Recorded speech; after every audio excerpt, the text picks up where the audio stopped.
Председателот Ѓорѓе Иванов во денешната изјава за медиумите изрази задоволство од спроведените предвремени парламентарни избори и им честиташе на граѓаните што покажаа одговорност и излегоа во масовен број да го остварат своето право на глас.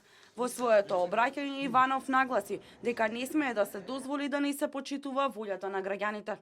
Очекувам сите кои се надпреваруваа во изборната трка да ги поздрават изборните резултати. Во демократска атмосфера едногласно да биде поздравена и признаена волјата на граѓаните. Не смееме да дозволиме да не се почитува волјата на граѓаните и да се создаваат услови за нови кризи. Во својата изјава им честиташе на партиите што освоја најголем број гласови на овие избори, на победниците како и на сите партии кои беа вклучени во изборниот процес и посочи дека релевантните домашни и меѓународни институции потврдија дека Република Македонија спроведе избори кои доликуваат на една европска и демократска држава. Согласно Уставот, законските процедури и временските рокови, по конституирањето на Собранието на Република Македонија, ќе го доделам мандатот на партијата што има мнозинство во Собранието.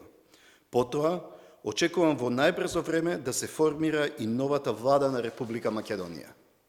Тој ја повика Европската Унија да изнајде начини да овозможи напредок на Република Македонија на евроинтеграцијски план. Посочи дека со овие избори Македонија исполни еден од клучните услови на кои се обврзаа лидерите од Пржинскиот договор, со што ќе се придонесе крај на политичката криза, а воедно и ќе представуваат почеток на национално помирување во Република Македонија, истакнува председателот Иванов.